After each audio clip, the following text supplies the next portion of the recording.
చట్టబద్ధత ఉంటే సరిపోదు అన్న సత్యం నేడు రాజకీయ ఆవనికంపై స్పష్టంగా ఆవిష్కృతమవుతుంది. ప్రజాస్వామ్యంలో సంఖ్యాబలం మాత్రమే సర్వస్వం అనుకోవడం ఒక భ్రమ అని నిరూపిస్తూ పార్లమెంట్ వేదికగా సాగిన ఆ హైడ్రామా చివరకు కూటమికి కోలుకోలేని దెబ్బగా మారింది. ఉదయం నుంచి సభలో గంభీరమైన చర్చలు జరిగాయి.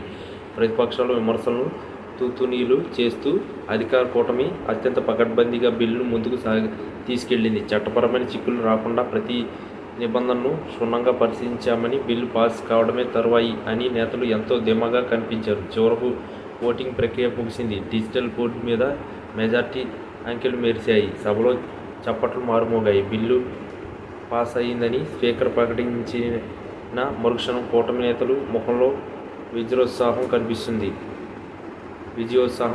కానీ ఆ ఆనందం కేవలం అరగంట కూడా నిలవలేదు. బిల్లు పాస్ అయిన కాసేపటికి ఢిల్లీ వర్గాల్లో ఒక వార్త తవానాలుగా వ్యాపించాయి. అది కూటమికి గుండెకు పగిలే న్యూస్. చట్టబద్ధంగా అన్ని ప్రక్రియలు పూర్తి చేశామని భావిస్తున్న తరుణంలో ఒక రాజ్యాంగపరమైన సంక్షోభం తెరపైకి వచ్చింది. బిల్లులోని ఒక కీలకమైన అంశం గతంలో సుప్రీంకోర్టు ఇచ్చిన తీర్పుకు విరుద్ధంగా ఉందంటూ న్యాయ నిపుణులు అభ్యంతరం వ్యక్తం చేశారు. అంతేకాకుండా కూటమిలోని ఒక ప్రధాన భాగస్వామ్య పార్టీకి చెందిన 10 మంది ఎంపీలు పార్టీ లైన్ దాటి ఓటు వేశారనే విషయం బయటపడింది. అంటే బిల్లు సాంకేతికంగా పాస్ అయినప్పటికీ నైతికంగా కూటమి పడిపోయిందని అర్థమైపోతుంది. ఈ అంతర్గత తిరుగుబాటు వార్త తెలియగానే కూటమి అగ్రనేతలు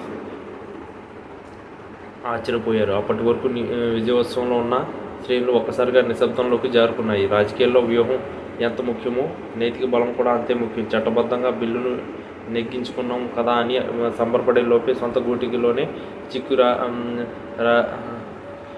రగిలిందనే వార్త కూటమి పునాదులను కదిలివేసింది. ఈ వార్త కేవలం బిల్లుకు సంబంధించింది మాత్రమే కాదు, అది కూటమి మనుగడకే సవాల్గా మారింది. పార్లమెంట్ బయట వేచి చూస్తున్న మీడియా ప్రతినిధులకు ఈ సమాచారం అందగానే చర్చలన్నీ కూటమి పతనం దిశగా మళ్ళాయి. చట్టబద్ధత ఉంటే సరిపోదు, భాగస్వామ్య పక్షాల మధ్య సమన్వయం మరియు నమ్మకం కూడా ఉండాలని ఈ పరిణామం రుజువు చేసింది. ఒకవైపు బిల్లు ఆమోదం పొందిన సంతోషం, మరోవైపు ప్రభుత్వం కూలిపోయే ప్రమాదం ఉందనే భయం మధ్య కూటమి నేతలు కొట్టుమిట్లాడుతున్నారు.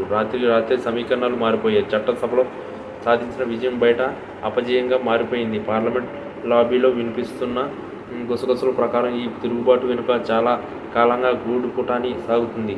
బిల్లు పాస్ అవడమే లక్ష్యంగా పెట్టుకున్న నేతలు తమ సొంత మనుషుల మనోభావాలను పట్టించుకోకపోవడం వల్ల ఈ పరిస్థితి తలెత్తింది. ఢిల్లీ రాజకీయాల్లో ఇది ఒక చీకటి అధ్యాయంగా మిగిలిపోనుంది. ఈ ఒక చట్టం తేవడం ద్వారా ప్రజల్లో పట్టు సాధించుకున్న కూటమికి ఇప్పుడు తన ఉనికిని కాపాడుకోవడమే పెద్ద టాస్క్ అయిపోయింది. నిజానికి చట్టబద్ధత అనేది కేవలం కాగితం మీద ఉండేది కాదని, కానీ రాజకీయ బలం అనేది మనుషుల నమ్మకం మీద ఆధారపడి ఉంటుంది. ఆ నమ్మకం ఒమ్ము కావడంతో కూటమికి ఆ వార్త నిజంగానే గుండె పగిలేలా చేసింది.